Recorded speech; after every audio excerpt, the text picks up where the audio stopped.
Hello, everyone.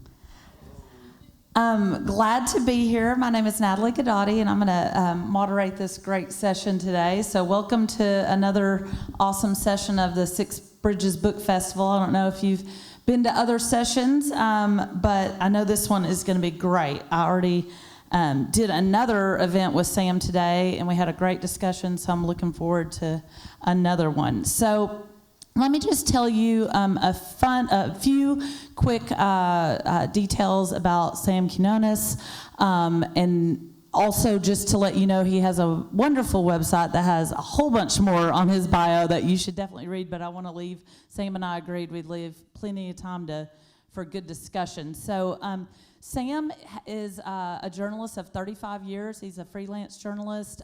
He had worked 10 years at the LA Times as a reporter. A really pivotal moment in his life is 10 years that he lived in Mexico, covered some amazing stories that he details on his website, and I definitely encourage you to check out that. Two of his first books kind of came from that time of his reporting. And then his latest two, Dreamland, which came out in 2015. Actually, Sam was here at the book festival in 2015 to talk about that first book. And then he is back with us now to talk about his latest book, The Least of Us, which came out last year. So I know we're going to have a great discussion. Before we kind of jump in with Sam, I want to do a very special thank you to the Arkansas Municipal League. I think we have some folks from them here. Mark Hayes, who's the executive director, was supposed to be here tonight to give a little intro. And unfortunately, he's got to have a surgery tomorrow, so is unable to make it. And I know he hates to miss it. He and Sam and I had a great Zoom call earlier today just to catch up. But thank you so much to Mark and the team at the Municipal League for sponsoring Sam to be here. Mark has his own personal story. He lost his son to addiction and an overdose at a young age of 23, and so I know that this is just not only important for the state, but for him personally, so thanks to them. So Sam, I'm going to dive right in, and we'll have plenty of time at the end for questions, but I definitely will kick us off here. So I know because you were here in 2015 and you talked about the first book, Dreamland, I definitely want to spend this session talking more about the second book, but I would like you to set us up a bit about A, why you wrote these books, and B, kind of the evolution from the opiate epidemic that you reported about in 2015, and then what ended up being reported in this latest book. Sure. Thank you very much, Natalie, for all your work and effort bringing me here. It's great to be here in Little Rock. This whole problem begins really with the overprescribing of opioid painkillers, pushed by kind of a coalition of pain specialists and pharmaceutical companies, with the idea that pain pills now, narcotic painkillers, could be prescribed for almost anybody so long as they were in pain, so long as it was a pain patient, they would not be addicted. This was an idea that gained currency in the 90s into the 2000s, and that science now knew this, and of course science didn't know anything of the sort. And so you began to see this widespread prescribing of pain pills all across the United States, and really expanding beginning in the mid-90s into the 2000s. Huge amounts of these things all across the country. And the truth was that people did get addicted. It depended on your background. It depended on a lot of things that pharmaceutical companies probably didn't want anyone to pay attention to, or didn't think people needed to pay attention to. Doctors weren't prepared to ask about, like, have you done any jail time? Are you anybody in your family addicted to anything? These kinds of things didn't get asked, and so a lot of people just kind of collapsed into addiction. This happened because the pills were nationwide, coast to coast. Doctors were all across the country were prescribing them.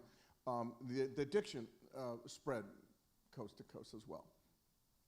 And then that ignited the Mexican trafficking world to understand that there's now this brand new market. They were used to, early on in all this, they were used to the heroin markets that they were supplying being very static, not growing, just the same group of 100 addicts in one town, Salt Lake, for example, and all of them were pretty tapped out and, living hand to mouth.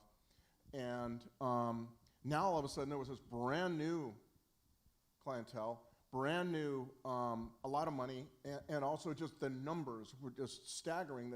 And so all of a sudden the trafficking world in Mexico realized there's this new market up there being created as we speak, and they began to supply heroin, and a lot of people got addicted to those pills, couldn't afford the pills, lost their insurance, the doctor cut them off. There were a lot of different stories that combined into the idea that they now had to go to the black market for their pills. Pills on the street cost $1 a milligram usually in every market, and they couldn't, there's no way you can afford that. And so they began to switch to heroin, and you began to see a comeback of heroin. Well, really very quickly after this pain pill revolution took hold, but certainly by the mid-2000s you were seeing it more and more and more, and after 2010 or 11 really accelerated significantly. And so all this means that we have created then this enormous new market for opioids and now for heroin. Along the way, the Mexican trafficking world learned what fentanyl was. They did not know. They learned from a guy, I talk about this in the book, learned from a guy who is is an underground chemist, a Mexican, but grew up in the United States, learned somehow to make fentanyl in the United States, went to prison for a number of years, learned better how to make fentanyl in prison from a lot of other chemists that were arrested and doing time, and gets out, is deported, and the Sinaloa drug cartel gets wind of him and comes to him and asks him to make ephedrine, which is a chemical, an ingredient in one way of making methamphetamine. They are fearing that the Mexican government will cut back on allowing importations of ephedrine. They need another source. He goes along with it. They fund his lab and everything, but along the way he decides, you know what, I'm not going to make I'm going to make fentanyl, and he does. And they learn that he has not made the ephedrine they're looking for, and they get kind of mad, except for then he sets them down and he says, look, this is the thing. This was in 2004 or 5, right about. He says, look, fentanyl is the most profitable drug you're ever going to encounter. And so much so that I can make 1 kilo of fentanyl and I can cut it 50 times. Nobody in that world ever believed that was possible, because it was not possible with any other drug to cut it 50 times and still have something saleable on the street. And so, but sure enough, they did, and he did. And the first mass die-off that we have of fentanyl is in fact to his fentanyl that begins to circulate in late '05 in Chicago, St. Louis, Detroit, big one, Philadelphia, places around there. And then they bust the lab in 2006, and the last kilos of that production continue to kill for another, I think, 4 or 5 months. And so he gets taken down, the lab gets taken down, they don't have a chemist for a while, for a good number of years. And then the Chinese get involved in sending fentanyl to certain dealers in the Midwest, particularly the states where the opioid epidemic really hit. The idea circulates fentanyl as the new lottery ticket. You know, they don't know how to mix it. They don't know what to do with it. They mix it very poorly. A lot of people start dying or overdosing in clusters, large clusters, 50, 100 at a time, you know, that kind of thing. But it's that gradual understanding that comes with from dealing with underground chemists and so on. They come to understand. But the key thing was that they realized there's something called like a synthetic heroin. That's what they call fentanyl at first. Synthetic heroin. You don't need to grow poppies anymore. They had realized this with methamphetamine early. If you make your own drugs, you don't need land, sunlight, rain, farmers, large supply chain of people. You know, you can collapse all that very significantly down. And if you control the amount of chemicals that are coming in from the western side of Mexico, and they do, there's 2 ports, major ports on the western side of Mexico, and they control that. You can get your ingredients in quantities that are just almost limitless. From and China. You can make these drugs all year round. So there's no seasons anymore with synthetic drugs, the drugs with no plants involved. And that's really what's happened in the last 5-6 years. Certainly methamphetamine, it's another story, but certainly in the last 5-6 years, you're seeing both meth and fentanyl be produced in quantities that are staggering and that are now, like the pills with the doctors, are now coast to coast. But it's the first time really we've seen one source essentially cover the entire country with not 1 but 2 illicit drugs. And highly addictive drugs. Highly addictive, that's very, the other very piece potent of this that and extraordinarily cheap, right. too, because they are produced in such staggering quantities. And so you're getting it in Skid Row in LA, you're getting it in Portland and Vegas and Phoenix, but you're also getting it in Oklahoma, you're also getting it in Vermont, North Carolina, et cetera. So really, all intents and purposes, both of those drugs are now nationwide and have collapsed the normal cycle. Historians talk about drug cycles in America, where you go from synthetics to stimulants to depressants to stimulants, and each cycle maybe lasts about 15 years. Well, all of that has been collapsed into one thing. It's just meth and fentanyl wherever you go. Yeah. You know, and so all of that, the Dreamland book, my first book, was about the first stage in all that. And as I was going around giving talks about Dreamland, coming here and doing other places, many other places, I began to see that this new era of synthetic drugs was emerging and was going nationwide. The big thing was, it wasn't in a small, like, isolated little pockets. It was really nationwide, like the pills. And that had to do with the fact that they control, through the corruption of Mexico, they control access to the ports. They can get unlimited amounts of chemicals to make these drugs. There's no seasons. They can do it all year round. And they've got this new market up here of opioid-addicted consumers to which they can market this stuff. So one thing that is different about The Least of Us is a little bit different than Dreamland, is that I feel like the first part of the book takes you through this kind of reporting of what you just described, what's happening.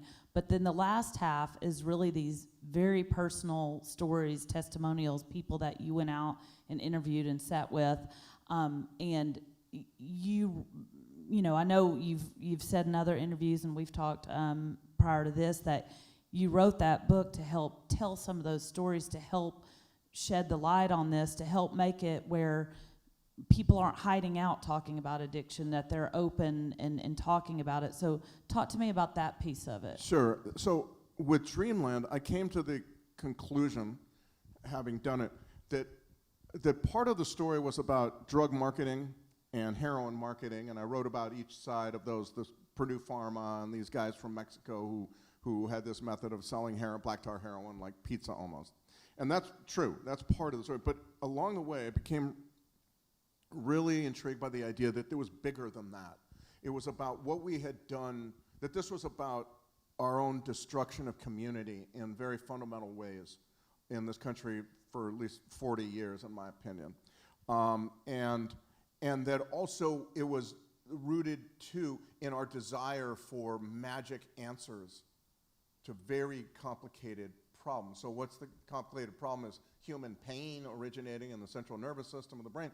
And the magic answer is one kind of pill for every single human being, right?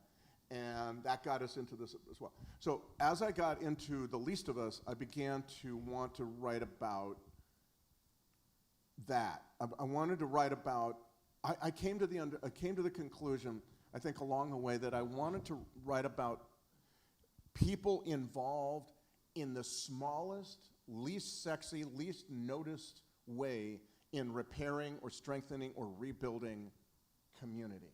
You know, they were not thinking that what they were doing was going to like save the world in some noble sense, right? Nor were they necessarily looking for all applause. Nor did the stories necessarily have to do with helping an addict. I wanted to tell stories about people who were Americans who were just involved in the smallest way, showing up every day. To me, this really became the fundamental point of the book, that how do we fight off these very potent threats? And they come from the trafficking world. They also come from modern consumer product corporations, gambling apps everywhere now, sugar, fast food, social media apps, pornography, video games, all these things. We live in a toxic soup of addictive stuff, right? And so the answer is where traffickers behave like corporations and corporations behave like traffickers. They're all involved in trying to pluck our little brain chemistry and give us that urge to use and buy more and all that kind of stuff. And so the question is, how do we defend ourselves in a world such as that?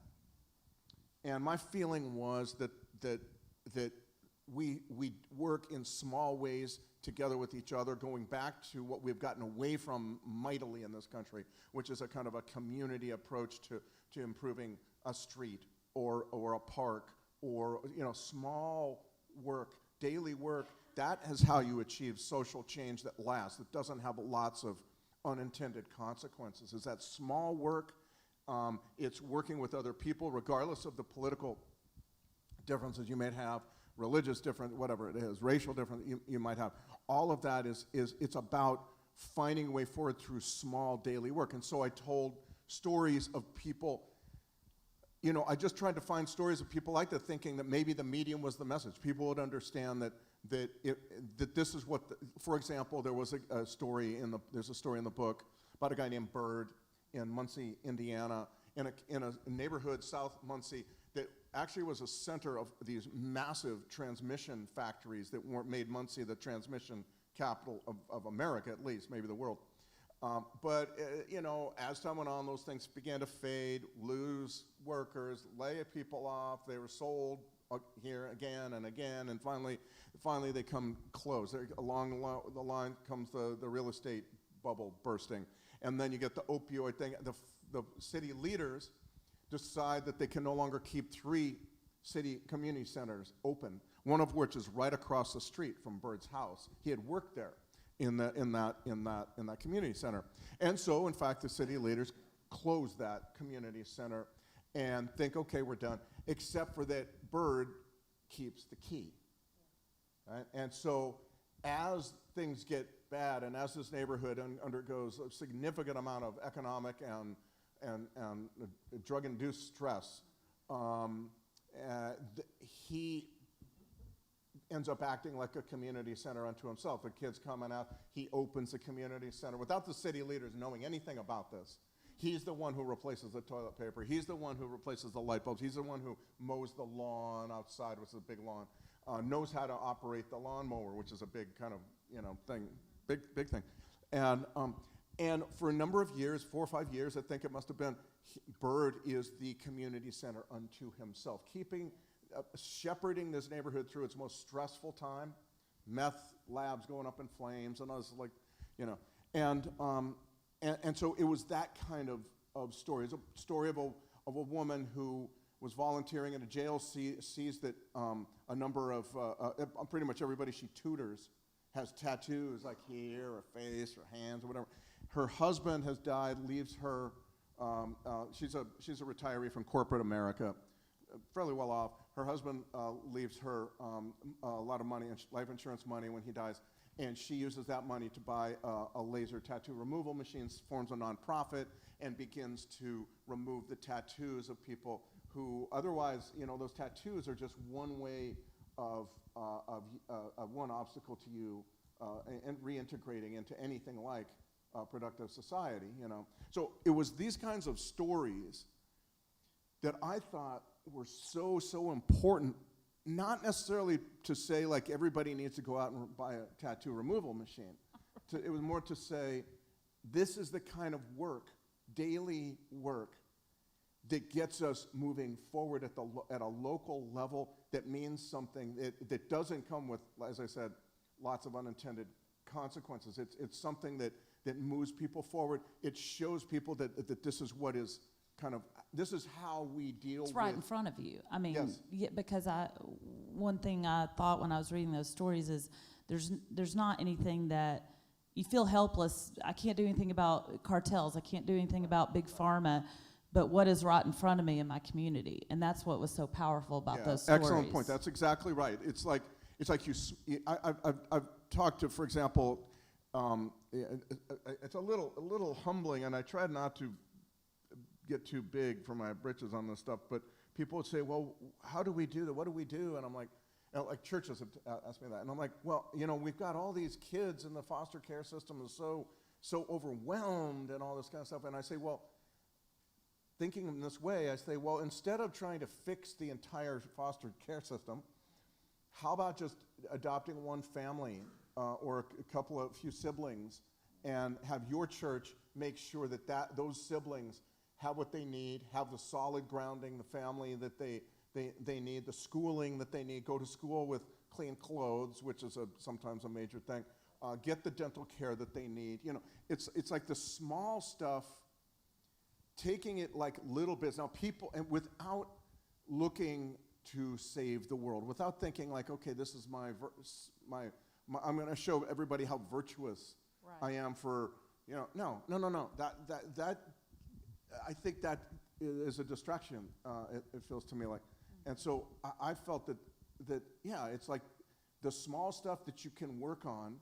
Maybe it's your park that's near your house that needs work. Maybe your park needs frequently needs new benches or whatever it is. It's that kind of small stuff that leads in long run to larger results if you if you don't let up.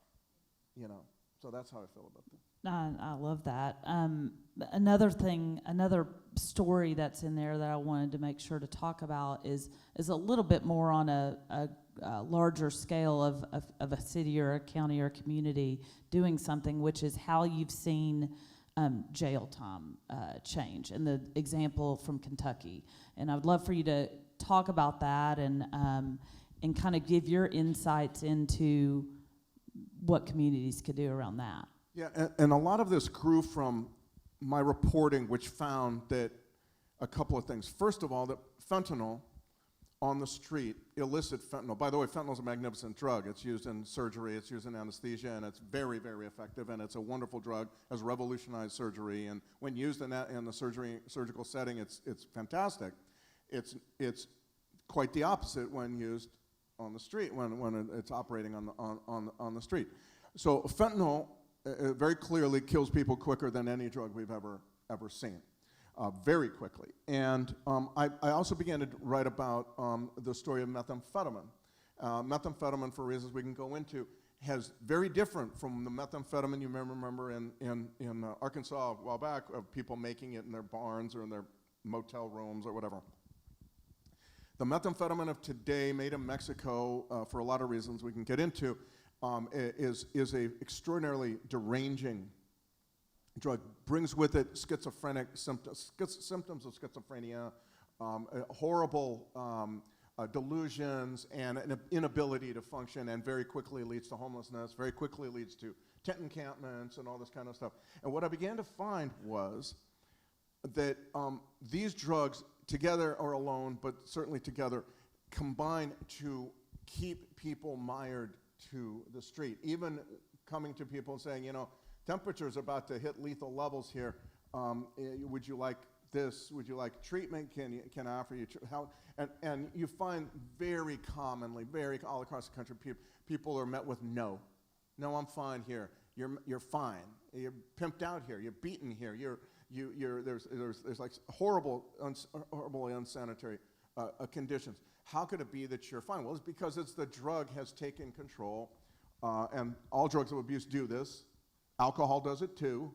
Heroin does it too. All drugs of abuse do this. They take over the impulse to self-preservation, essentially. So you find, all these drugs. It does it in accordance with how prevalent and potent it is, and the methamphetamine and fentanyl that are out on the street today are just do it so much more completely. So it occurred to me that what we needed was really a turn away from a lot of what we had been doing lately, which is decriminalizing. I think decriminalizing these drugs is a extraordinarily misguided idea. It allows people to just stay on the street. You get arrested, there's a misdemeanor, or there's a citation, and you're still on the street, along with fentanyl and meth. It's going to derange you or kill you, or first one then the other. It seemed to me that what we really needed was a place where you could put people where they couldn't leave until they had time away from the drug long enough to think rationally once again. And it seemed to me that jail was that place. I had already been following this one jail in Kentucky, in Kenton County, and they had set up 2 pods, one for women, one for men, that were really about recovery, right? See, jail up to now has been run the same way constantly. It's like same for a rapist as for a shoplifter.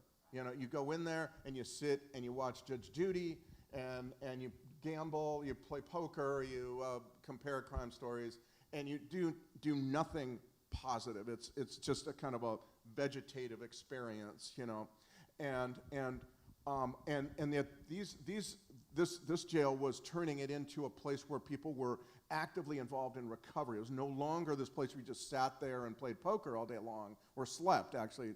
More than anything, jail is just unbelievably tedious. And so I thought this was a very interesting thing at first when I saw it. And they choose to be in a pod, right? You have to volunteer, yeah. And then in the morning you have a day to get rid of any drugs that are, you know, in you or on you. If you don't, you're booted. There's a series of rules: no gambling, no bartering, no preying on people, no fighting, et cetera, et cetera. You violate those, you booted. You can work your way back in, but you're gone for the moment. And then there are, you know, classes in the morning. You make your bed every morning, 8 in the morning. You're up. You go to classes, GED classes, criminal addictive thinking, parenting, life skills, a variety of things like that. They have 12-step meetings run by the inmates. It's the cleanest pod in the jail in terms of cleanliness, but also in terms of weapons and drugs. Very rarely do you find them there because the inmates are policing it themselves, and it becomes taking accountability for their own environment, this kind of thing.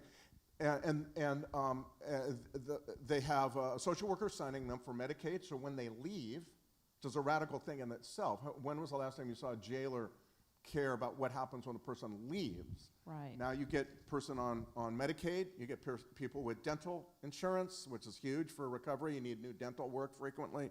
But I also like that from this, as years have passed, and I've followed this jail experiment in this county, you find that they develop a very solid, very large constituency on the outside of services on the outside. So it's shuttle.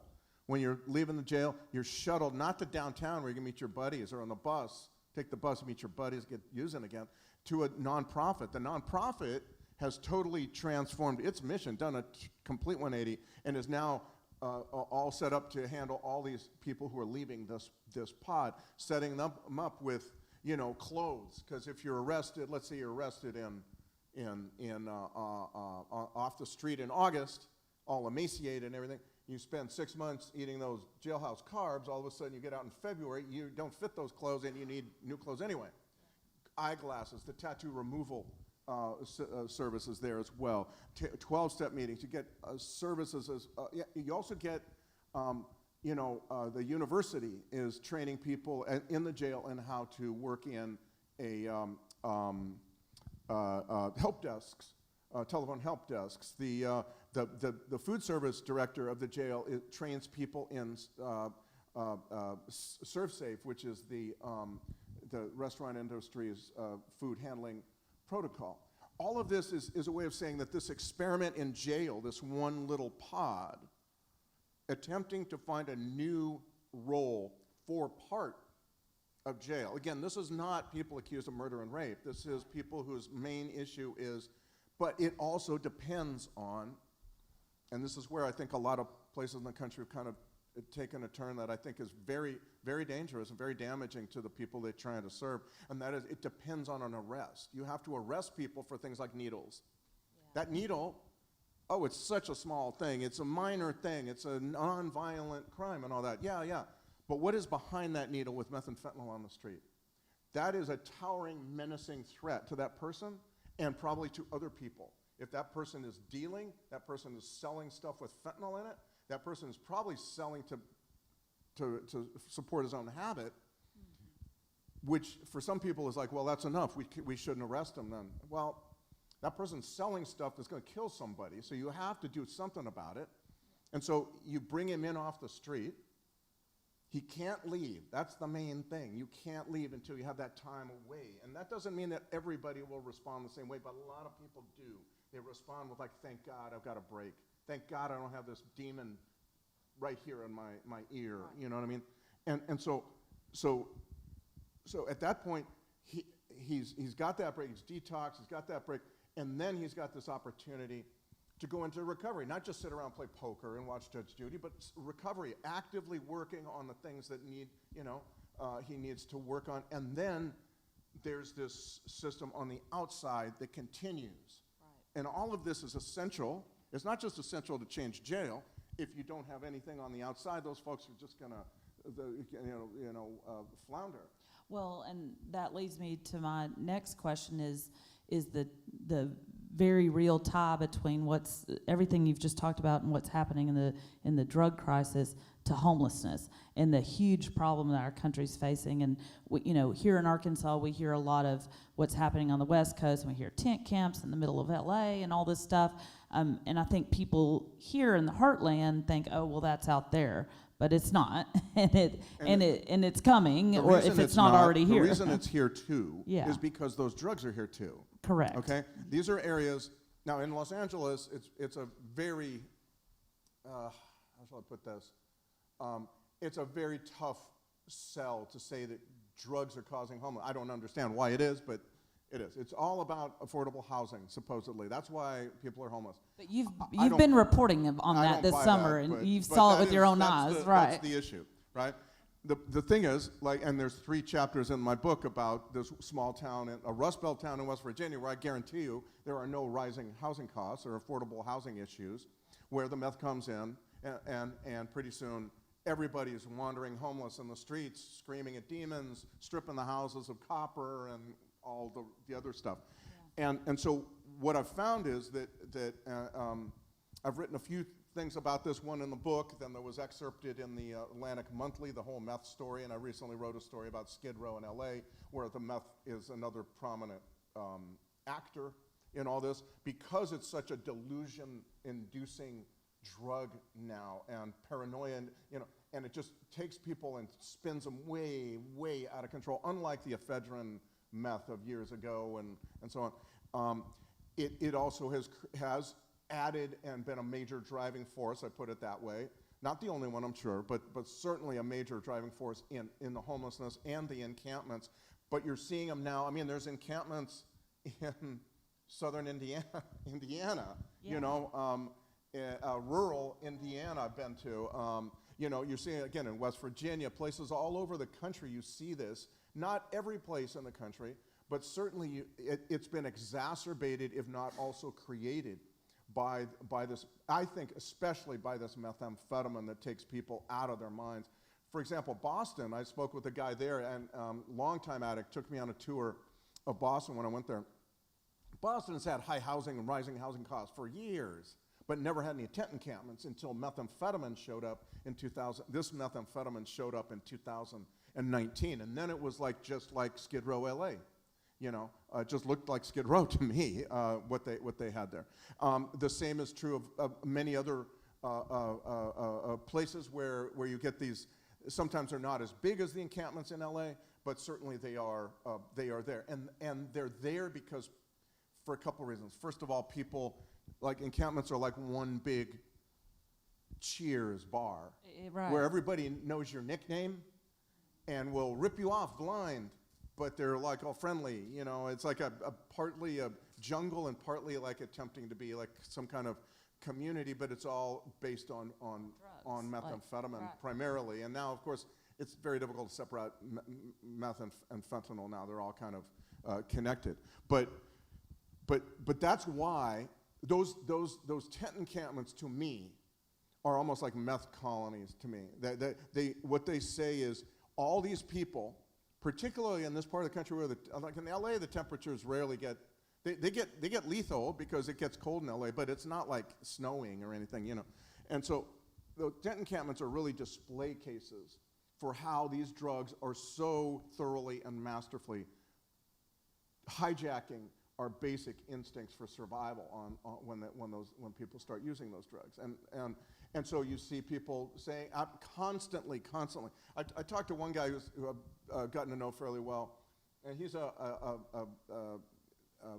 outreach worker for the VA, looking for vets who might need housing. He says, I've put 100 vets into housing, but only 2 have stayed, because everybody is controlled by these drugs. And so the idea is, oh no, I don't, 3 or 4 days into it. One time he was then working with some street doctors on street medicine, which is like a very good idea, but we were talking with this one woman who they knew very well, and she was in a tent with an enormous mirror. See, this methamphetamine promotes the hoarding of all kinds of weird stuff. More than anything, I would say bicycle parts and that kind of thing. You see this in all the tent encampments in LA. Everyone's got bicycle parts up, big collections of. Anyway, she was speaking to her father in Jamaica through a mirror that was like 3 by 4, big mirror. What does she need a big mirror in a tent for? Well, that's meth talking. She hadn't used. They say, so you haven't used? And she said, yeah, well, I haven't used in the last 3 or 4 hours. Speaking to her, it was clear that she was incapable of any kind of rational thought, and yet the doctor turned to me and said, well, and I said, what are you going to do with this woman? He says, well, she says she's not ready for housing yet. And I'm like, thought to myself, man, she's never going to be ready in the situation in which she finds herself. Now, this is the other thing. These drugs kind of change certain ideas about that have been common in addiction treatment. Readiness, where's your rock bottom? Rock bottom is death. It's very clear where rock bottom is. You have to be in a position of putting people into rock bottoms before the street puts them into the real rock bottom. And jail, up to now, it seems to me, has always been a reflection of the throw away the key idea. And that's what makes jail really a cost, not an investment. It can be an investment. It's not in most counties. It's a cost. It's a place where you put people, they sit and they sit and they sit, and nothing really good happens, and then they go back.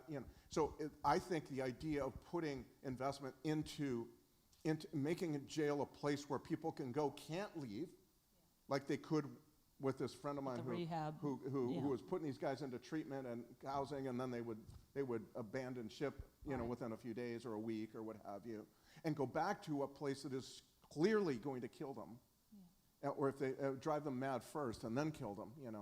All of this is part of what got me thinking, like, we need to rethink jail in America, because if we don't, that will be the one place we can put people that can't leave. It does require an arrest, and that is where we have kind of in the last few years decided that, oh no, we can't arrest people for drugs. And I'm thinking, I understand why. The drug war was a phenomenon that wreaked a lot of havoc in people's lives, but it's different now. And the real threat is from the drugs on the street. And if we can make jail a place where people can find community and find a treatment environment, in which there aren't any drugs in jail. It's a rare thing when you find a jail with no drugs, but in this pod there aren't, If you can achieve that, then you have made jail into an investment from a cost. Definitely. Love that. Well, I want to leave plenty of time, 20 minutes for questions. I want to make sure we have plenty of time. So there are some microphones up here. Griffin may be telling me something else. Okay, he's going to hand it to you. So okay, Becca right here. Right here in the front.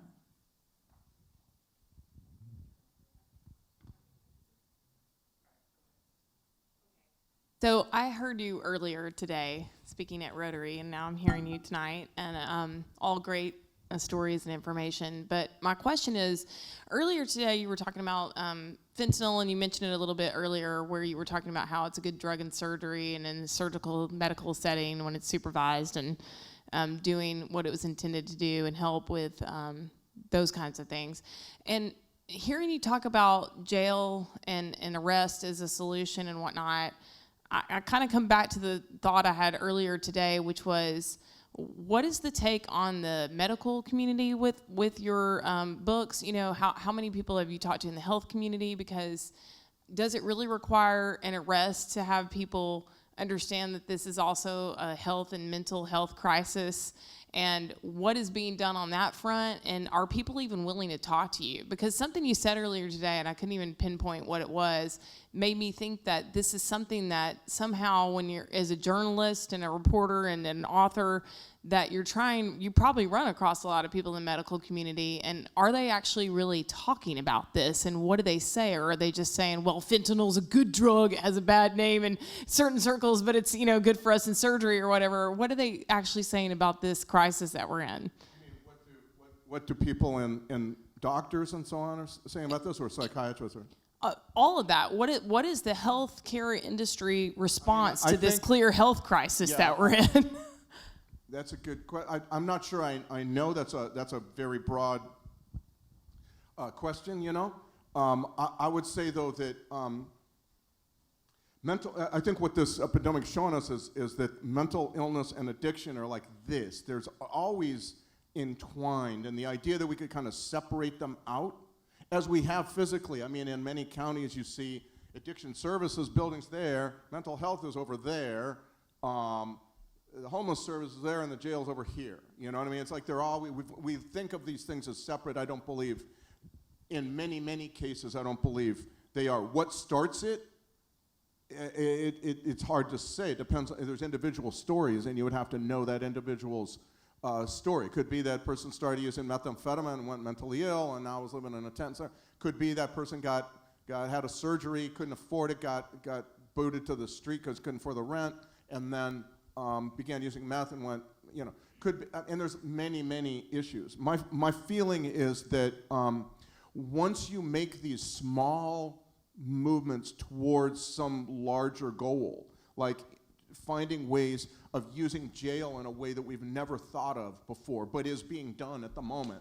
I can't wait, by the way, to get to Columbus, Ohio. Columbus, Ohio is about to open a brand new jail for 2,000 people with all these services. It sounds like almost like, in part, I haven't been there, I don't know, it's not even open yet, but I want to go there because my understanding is, talking with a judge wrote to me and said, hey, you might want to check this out. This is an amazing thing.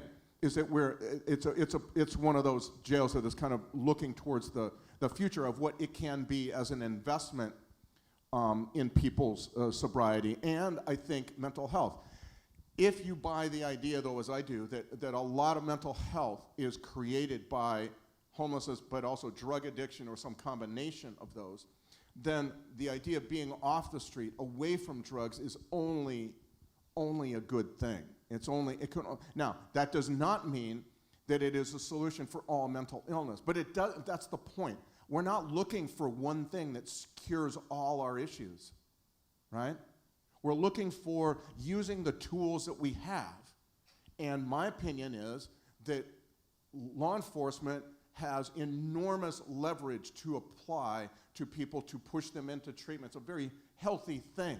So many people I've talked to, other people have said that the addicts in recovery have said the best day of their life was when they got arrested, because then they got off the street in a way they never would have been able to, got away from the drugs. I hear this all the time. Way too many people to ignore.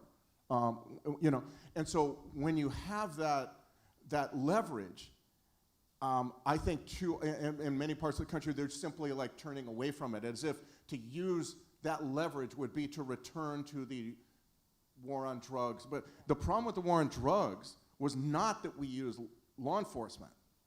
It was that they only used law enforcement, right? It's like only this. Yeah. Well, we did the same with the opioid epidemic, right? We we decided that we could cure human pain, all of which is emanating from the brain chemistry in our brains, right? And we could cure human pain with one tool, and that was opioid painkillers. And look at all the unintended consequences we're still living with. To me, it's getting away from the idea that we can use one tool for anything, that housing is the one solution to all homelessness nonsense. First you have to get people who are in this bad situation, you have to get them stabilized first. Then housing is an important part of that. Mental illness, once you get the drugs out of the situation, once you get homelessness out of the situation, then you find to what extent mental illness is really the issue. Could be very big, could be not so big anymore. You know what I mean? But it's the idea that you take these small steps, as I was saying earlier, like Bird and Muncie. Just take these small steps toward a solution and not expect to solve this entirely very complicated problem all with one thing. That to me is a real, it's almost a disease in our country, that if you're not solving the whole thing, then why even try? And my feeling is, no, that's not how we work in our neighborhoods. Why should public policy, why should county policy, why should anything be like that? We should understand it's going to take a while, but meanwhile, there are examples of counties turning a jail into an investment, where up to now it's just been a cost and a costly cause. It's very expensive because you're not doing anything for anybody, you're just exacerbating a problem. Right. Yeah. Other questions right here? Yeah, I just got back from Portland, where I saw your book displayed very prominently at the bookstore I went to.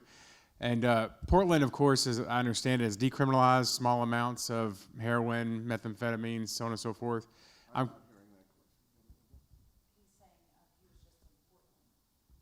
Portland, and they are decriminalizing small amounts of heroin. They have decriminalized. So right. Go ahead. Yeah, so they've decriminalized it, and I'm curious as to your thoughts on how that would work.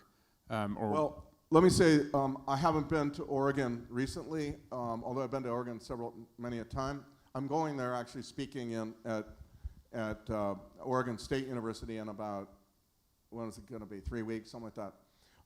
And I hope to spend some time in Portland. But again, by decriminalizing drugs in the era of meth and fentanyl that is now nationwide, I think again we are depriving ourselves of a magnificent and very powerful tool, which is the leverage that law enforcement can provide. The idea is not, in many cases, to be arresting somebody so that we can throw them in jail and he could just rot again. We've tried. It's very much like using only pain pills to cure pain. It's rather to say that you are using something that's going to kill you. Number two, could be that you're also selling something that's going to kill somebody else.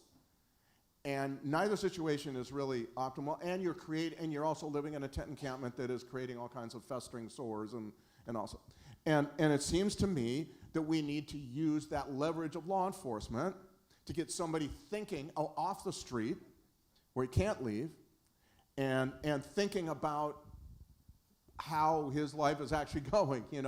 Mom won't talk to him, grandmother cries, there's nothing about your life that's in balance here, and getting you off the street is the thing.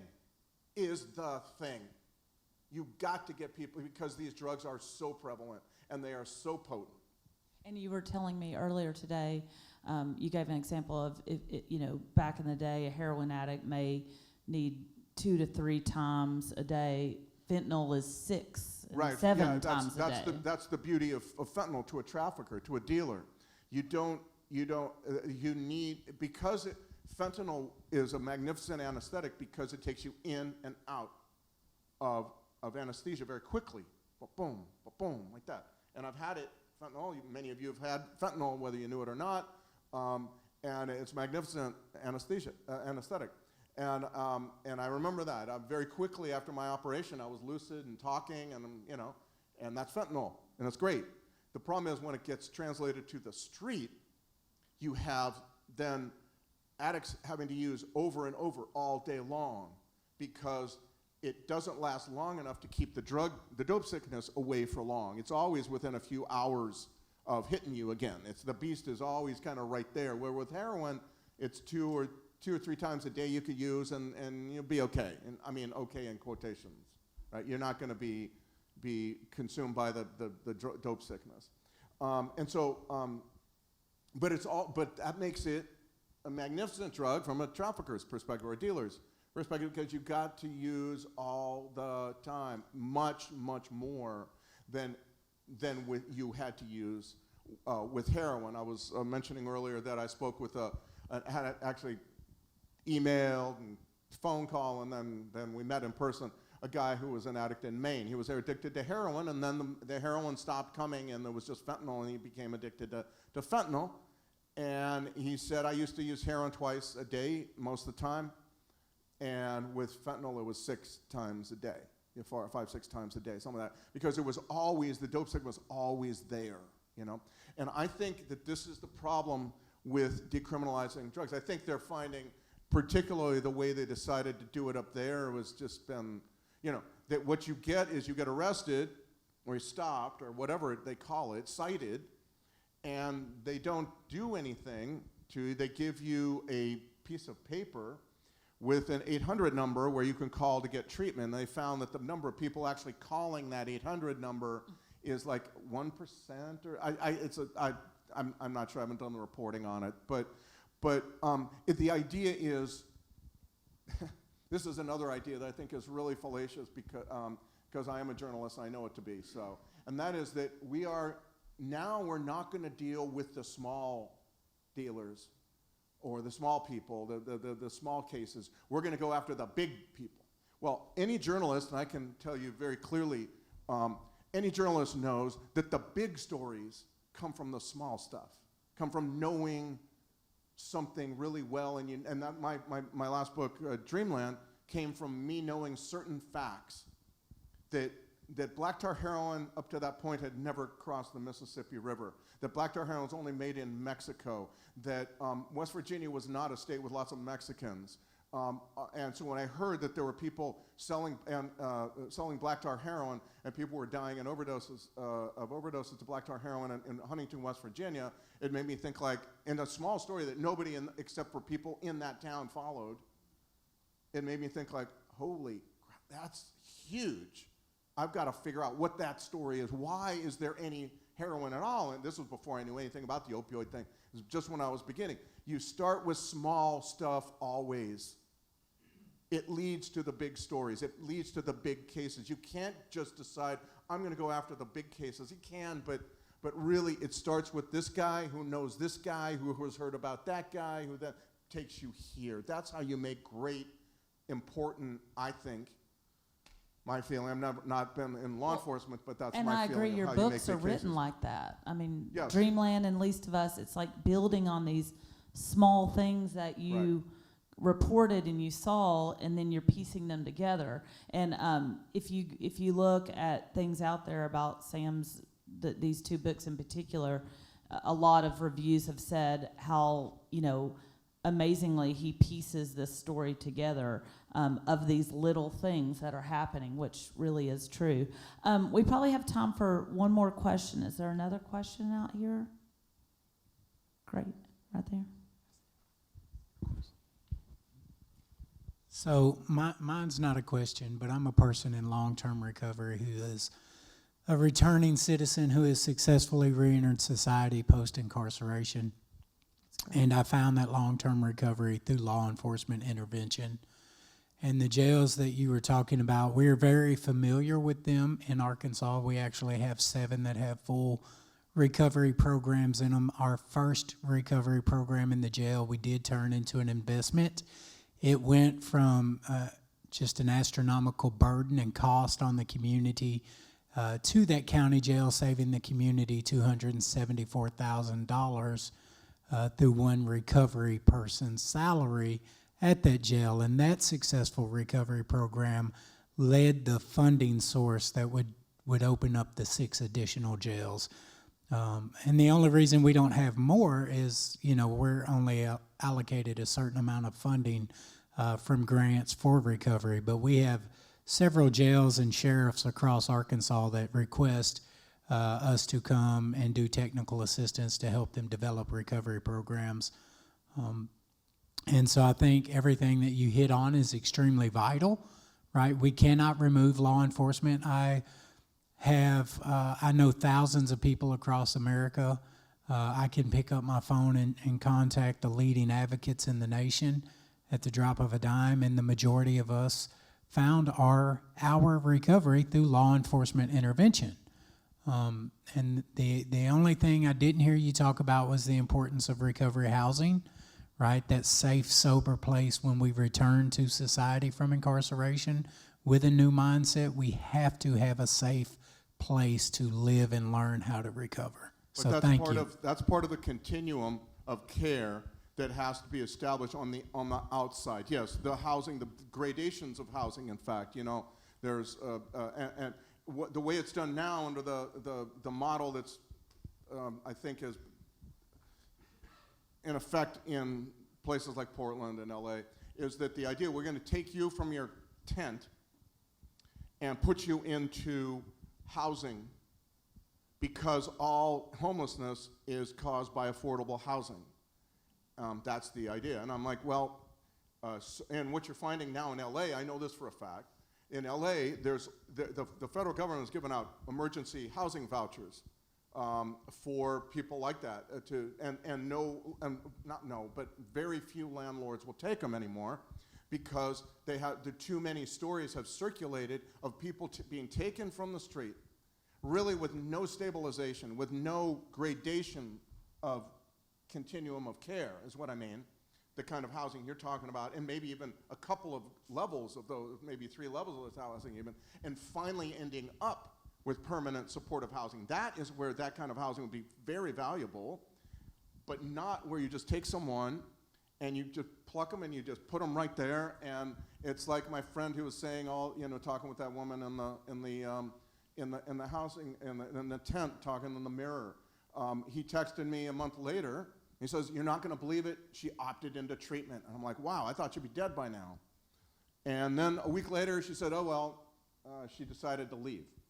See, the idea is because she has not been transitioned, she's still mightily influenced by drug. And so you get that continuum of care is the essential element that is, in my opinion, lacking because in many parts, because, as they say, narrative has trumped reality. So it doesn't matter what's happening in the real world. My idea of what causes homelessness is really what ought to be acted upon.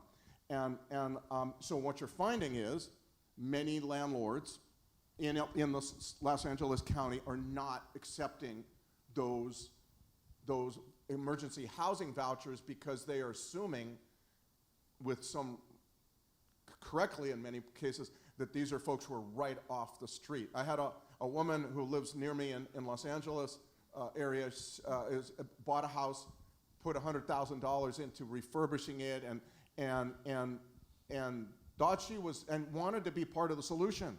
And she rented it to this one woman who was just 3 days sober. No way that woman should have been on her own. No, just crazy idea. And that woman then got back into meth. It was meth. She was out of her mind, thinking that the CIA was bugging her fire alarm and all that kind of weird psychotic paranoid stuff. And eventually she got in debt to her drug dealers. Her drug dealers moved into the house, beat her up, forced her to leave. They took over the house, and finally this woman, the landlord, took over the house again. And she had insurance, thankfully, but it cost $80,000 to replace the damage that had been done, big holes in the walls, et cetera, stuff like this. Now, that's one story. I think those stories don't have to happen very often for the landlords to, as a group, increasingly say, you know what, I think I'm going to pass on the emergency housing vouchers. And I think that's kind of what's happening in Los Angeles. There's just no attempt to build that continuum of care that really is so essential. Definitely.